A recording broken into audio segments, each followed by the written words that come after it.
이어서 이제 우리 부동산 학계론 조세 정책 바로 문제풀이를 하도록 하겠습니다. 조세 정책에서는 한 문제 정도 나온다고 하셨거든. 나는 점심으로 수박을 먹고 있어.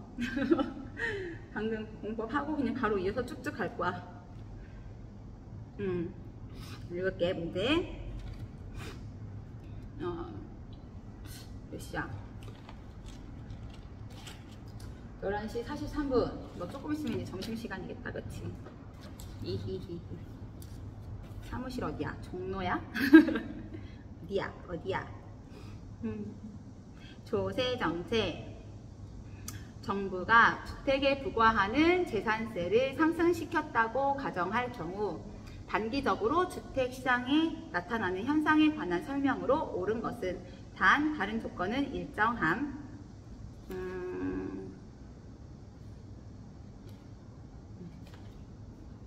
보자. 옳은 거를 찾으라고 했으니까 옳은 것은 하고 그 옆에다 그럼 동그라미를 먼저 쳐놔. 그래서 이 문제는 옳은 걸 찾는 거구나. 이렇게 실수를 줄이기 위해서 라고 쳐놓고 1번 임대인과 임차인은 부과되는 재산세를 절반씩 부담한다. 다시 임대인과 임차인은 부과되는 재산세를 절반씩 부담한다. B. 가격 탄력성이 비탄력적인 쪽으로 더 많은 세금이 귀착된다. 가격 탄력성이 비탄력적인 쪽으로 더 많은 세금이 귀착된다. 그래 틀렸고 다음 재산세의 귀착 문제는 수요의 탄력성과 공급의 탄력성의 상대적 크기에 따라 다르게 나타난다. 어이씨, 말 어렵다, 그렇지? 그렇지만 우리는 다 이해할 수 있어. 오늘은 어렵지만 내일은 어렵지 않을 거야. 다시 재산세의 귀착 문제는 수요의 탄력성과 공급의 탄력성의 상대적 크기에 따라 다르게 나타난다. 딩동댕 맞습니다. 맞다고 기억하고 계세요. 가격 탄력성이 탄력적인 주체의 세금 귀착분은 적어지고 비탄력적인 주체의 세금 귀착분은 많아진다. 요약 강의 집에 내가 강의를 들었거든. 확실히 이해되면 우리 같이 이야기해보자. 다음 질문. 주택의 임대료는 상승하고 공급량은 증가한다. 다시 주택의 임대료는 상승하고 공급량은 증가한다. B 틀렸습니다. 주택의 공급이 감소하고 이에 따라 임대료는 상승한다.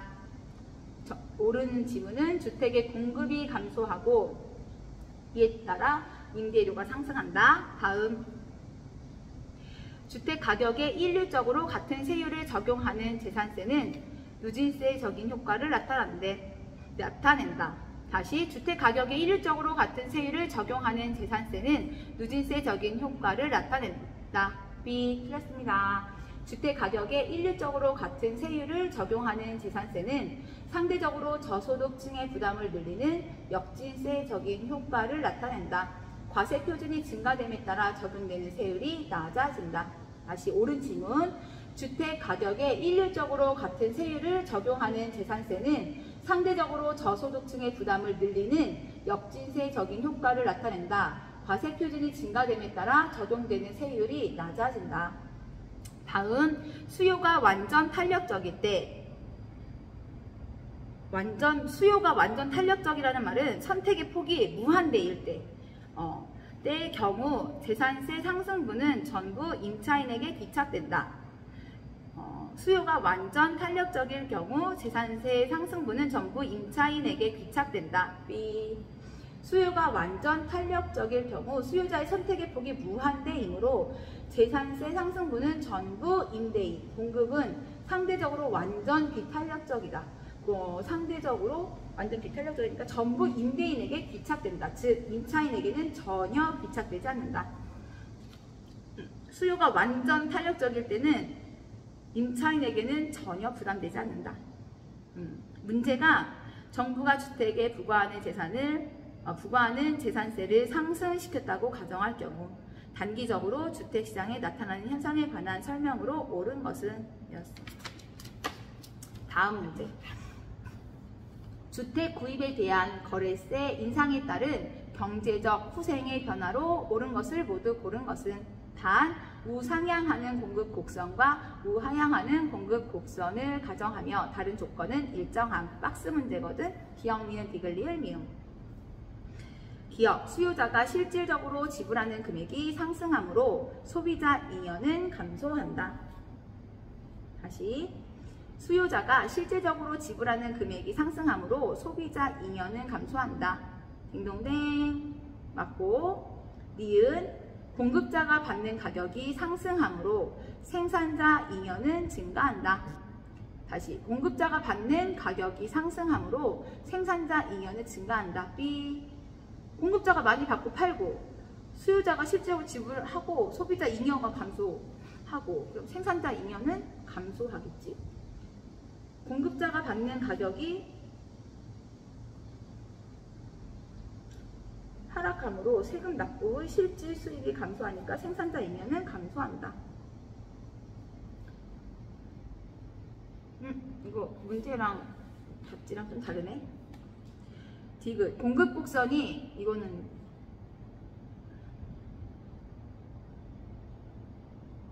지문에는 공급자가 받는 가격이 상승함으로 생산자 잉여가 증가한대. 근데 답지는 공급자가 받는 가격이 하락함으로 세금 납부 후 실질 수입이 감소하니까 생산자 잉여가 감소한다. 이건 내가 설명해 줄 수 없는 부분이야. 이 지문 패스. 정확하게 이해 못했기 때문에 패스. 다음 지문. 공급 곡선이 수요 곡선에 비해 더 탄력적이면 공급자에 비해 수요자의 부담이 더 커진다. 다시, 공급 곡선이 수요 곡선에 비해 더 탄력적이면 공급자에 비해 수요자의 부담이 더 커진다. 옳은 질문 맞습니다. 다음, 조세의 중립성은 조세가 시장의 자원 배분에 영향을 미치지 않아야 한다는 원칙을 의미한다. 조세의 중립성은 조세가 시장의 자원 배분에 영향을 미치지 않아야 한다는 원칙을 의미한다. 맞고, 다음, 거래세 인상에 의한 세수입 증가분은 정부에 귀속되므로 경제적 순손실은 발생하지 않는다. 다시, 거래세 인상에 의한 세수입 증가분은 정부에 귀속되므로 경제적 순손실은 발생하지 않는다. B. 세금이 부과되면 공급자의 비용 증가로 공급이 감소하여 재화의 가격이 상승한다. 이에 따라 수요자의 지불 가격은 상승하고 높아지고 공급자의 실질 이윤이 줄어들어 수요자와 생산자의 잉여가 감소한다. 이와 같이 세금이 다른 방법을 통해 타인에게 전가되면 경제적 후생 손실이 발생한다. 다시, 세금이 부과되면 공급자의 비용 증가로 공급이 감소하여 재화의 가격이 상승한다. 이에 따라 수요자의 지불 가격은 상승하고 높아지고 공급자의 실질 이윤이 줄어들어 수요자와 생산자의 잉여가 감소한다. 이와 같이 세금이 다른 방법을 통해 타인에게 전가되면 경제적 후생 손실이 발생한다. 다음 문제. 부동산 조세의 경제적 효과에 관한 설명으로 틀린 것은 별표입니다. 부동산 조세의 경제적 효과에 관한 설명으로 틀린 것은 단 다른 조건은 일정함. 자, 천천히. 수요 곡선이 변하지 않을 때 세금 부과에 의한 경제적 손실은 공급이 비탄력적일수록 작아진다. 수요 곡선이 변하지 않을 때 세금 부과에 의한 경제적 손실은 공급이 비탄력적일수록 작아진다. 맞고, 다음, 토지 공급의 가격 탄력성이 0인 경우 부동산 조세 부과 시 토지 소유자가 전부 부담하게 된다. 맞고, 다음, 토지의 공급 곡선이 완전 비탄력적인 상황에서는 토지 보유세가 부과되더라도 자원 배분의 왜곡이 초래되지 않는다. 다시, 토지의 공급 곡선이 완전 비탄력적인 상황에서는 토지 보유세가 부과되더라도 자원 배분의 왜곡이 초래되지 않는다. 맞고, 다음, 헨리 조지는 토지에서 발생하는 지대 수입을 100%로 징세할 경우 토지세 수입만으로 재정을 충당할 수 있기 때문에 토지세 이외의 모든 조세는 철폐하자고 주장하였다. 다시, 헨리 조지는 토지에서 발생하는 지대 수입을 100%로 징세할 경우 토지세 수입만으로 재정을 충당할 수 있기 때문에 토지세 이외의 모든 조세는 철폐하자고 주장하였다. 헨리 조지도 불로소득이라고 했지. 고전학파인 것 같은데 이것도 옳은 지문이고, 다음, 공급이 완전 비탄력적인 재화에 부과되는 세금은 경제적 후생 손실이 크기 때문에 비효율적인 세금이 된다. 다시, 공급이 완전 비탄력적인 재화에 부과되는 세금은 경제적 후생 손실이 크기 때문에 비효율적인 세금이 된다. 공급이 완전 비탄력적인 재화에 부과되는 세금은 타인에게 전가가 되지 않기 때문에 수요자가 더 높은 가격을 지불하지 않아도 되고, 그로 인해 전체 소비량이 줄어들지 않기 때문에 경제적 후생 손실이 적은 효율적인 세금이 된다. 다시, 공급이 완전 비탄력적인 재화에 부과되는 세금은 타인에게 전가가 되지 않기 때문에 수요자가 더 높은 가격을 지불하지 않아도 되고, 그로 인해 전체 소비량이 줄어들지 않기 때문에 경제적 후생 손실이 적은 효율적인 세금이 된다. 다시, 지문 다시 읽어볼게. 문제부터 다시. 이거 별표 쳐져 있는 건데 전혀 이해가 안 되거든? 다시. 문제부터 다시. 부동산 조세의 경제적 효과에 관한 설명으로 틀린 것은 단 다른 조건은 일정하다. 1번. 지문. 수요 곡선이 변하지 않을 때 세금 부과에 의한 경제적 손실은 공급이 비탄력적일수록 작아진다. 옳은 지문이거든. 공급이 비탄력적일수록 공급을 감소시키기 어렵게 되고 가격 인상을 통해 세금을 전가시키기 어려워진다. 세금을 전가시키기 어렵기 때문에 경제적 순손실이 작아진다. 2번. 토지 공급의 가격 탄력성이 0인 경우 부동산 조세 부과 시 토지 소유자가 전부 부담하게 된다. 토지 공급이 완전 비탄력적인 경우 세금은 토지 수요자에게 전가되지 않고 모두 공급자, 토지 소유자가 부담한다. 이거는 요약집으로 이해를 완전히 해야지, 안 그러면 그냥 이 통째로 지문을 나는 외워야 될 것 같아. 전혀 이해가 안 되네. 다음 문제 좀 풀어볼게.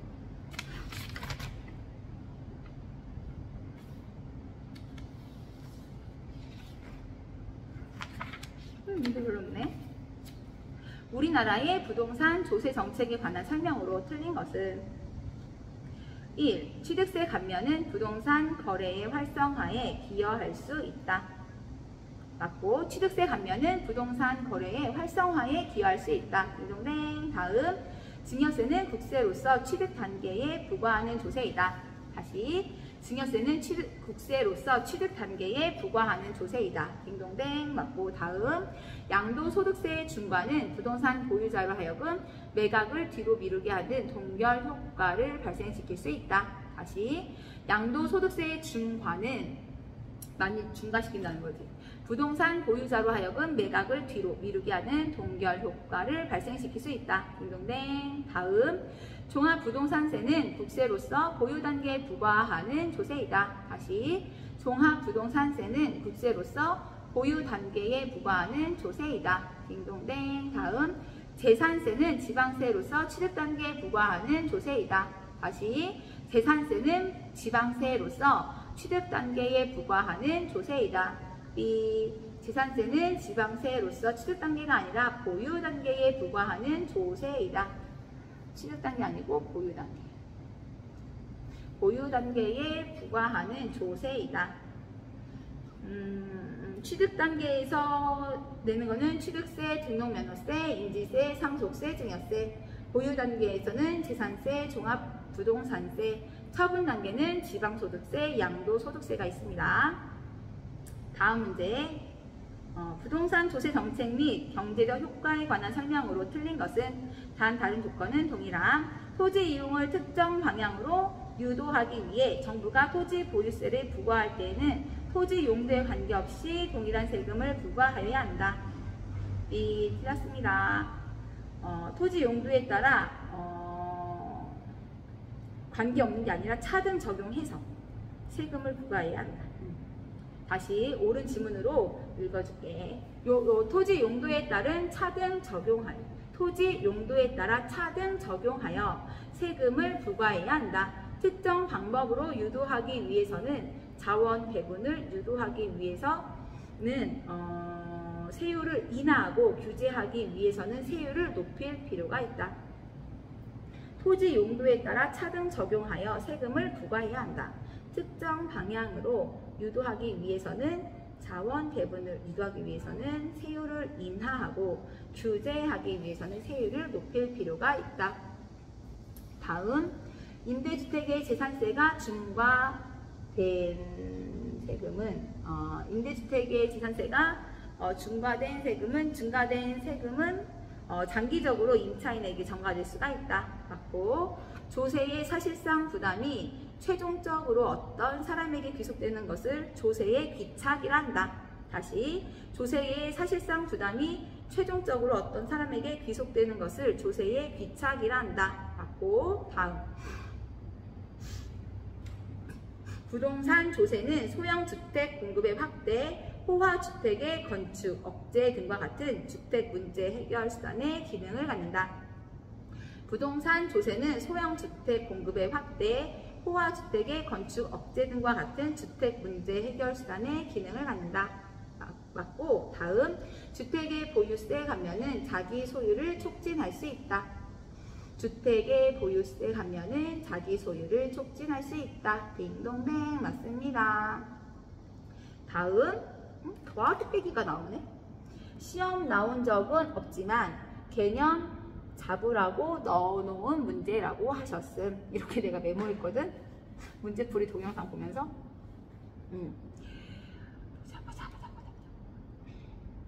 임대주택에 대한 수요의 가격 탄력성은 0.5이고 공급의 가격 탄력성은 2.0으로 추정되었다. 정부가 100만 원의 조세를 공급자에게 부과할 때 수요자에게 전가되는 금액, 즉 귀착분이지, 귀착분을 계산하면 다른 요인은 다 일정하다. 그랬거든. 이 6번 문제를 90번.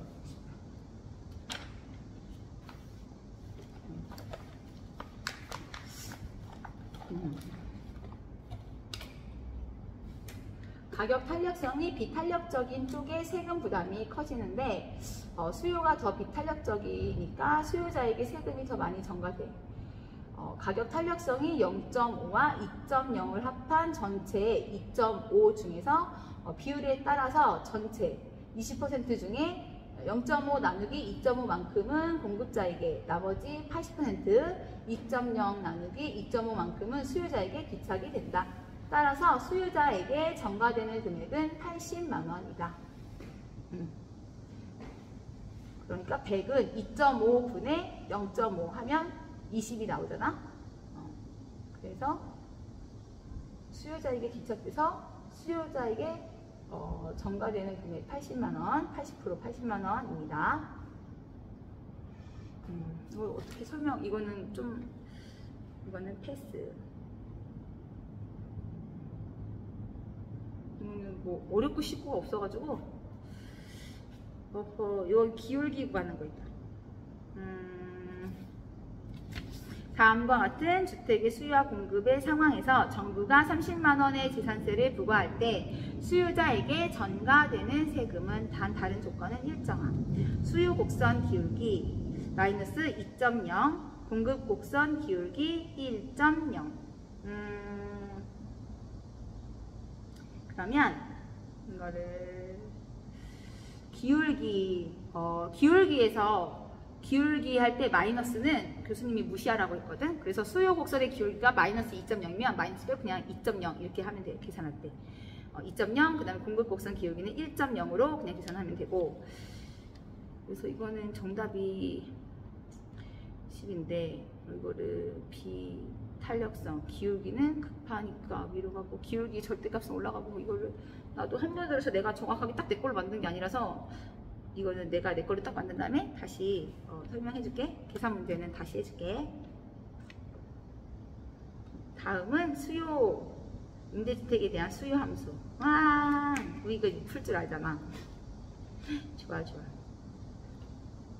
임대주택에 대한 수요 함수는 P는 100 빼기 QD이고 공급 함수는 P는 2QS라고 가정한다. 정부가 60만원의 조세를 공급자에게 부과할 때 공급자와 수요자가 각각 부담하게 되는 조세의 기착분은 단 주어진 조건에 한정함. 보자. 62번. 이거는 말로 설명하기가 어려우니까 이거 문제 방금 전에 이렇게 3개는 내가 오늘 우리 암기장에다가 써가지고 사진 찍어서 다시 보내줄게. 함수는 이제 우리 어저께도 해봤으니까 알 거고 아까 이거랑 기울기 문제도 아마 보면은 알 거야. 내가 메모해 놓을게. 다음 문제.